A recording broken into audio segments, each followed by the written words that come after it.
If you don't love your work, you're never going to be great at it. If you can get your work life to be where you enjoy half of it, that is amazing, because very few people ever achieve that. Because the truth is, everything comes with overhead. That's reality. Everything comes with pieces that you don't like. Every job comes with pieces you don't like. And we need to say, that's part of it. You have to figure out how to set up your life in such a way that you can minimize the things. And I find people don't dislike hard work. What people dislike is being out of control. Like, they can't control their life. They can't control their environment. This happens to me when I get overscheduled. I hate being overscheduled. I want some time to be able to think and free myself. We all have the same amount of time in the world. Nobody has more time than anybody else. And when you become a very successful person, one of the things, you start to get overscheduled. If you don't love your work, you're never going to be great at it. The other thing I would suggest to any young person, even before they start their career, is to really think about their choices. Because I find young people, and when I was young, I made this mistake too. You can get very fixed on your gifts. So everybody has gifts. You know, you have gifts and you have things that you didn't get gifted. Maybe you're extremely beautiful. Maybe you're extremely good at mathematics. There are a lot of things that you can be given.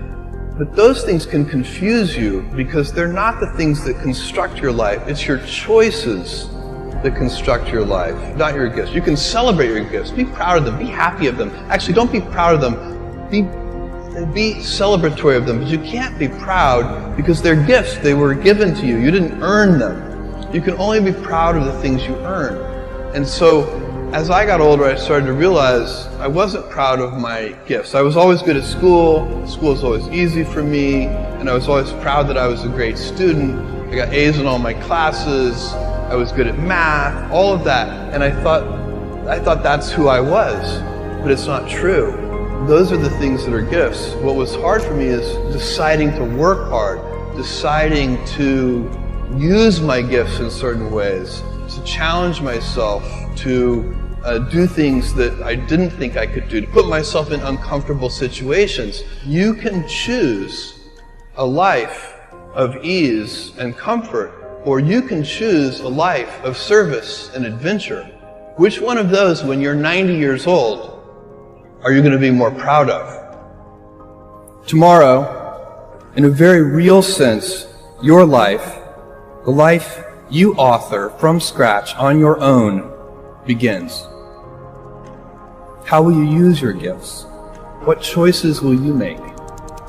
Will inertia be your guide, or will you follow your passions? Will you follow dogma, or will you be original? Will you choose a life of ease or a life of service and adventure? Will you wilt under criticism or will you follow your convictions? Will you bluff it out when you're wrong or will you apologize? Will you guard your heart against rejection or will you act when you fall in love? Will you play it safe? Or will you be a little bit swashbuckler? When it's tough, will you give up? Or will you be relentless? Will you be a cynic? Or will you be a builder? Will you be clever at the expense of others? Or will you be kind? Tomorrow, and in a quiet moment of reflection, narrating for only yourself the most personal version of your life story, the telling that will be most compact and meaningful will be the series of choices you have made. In the end, we are our choices. Build yourself a great story.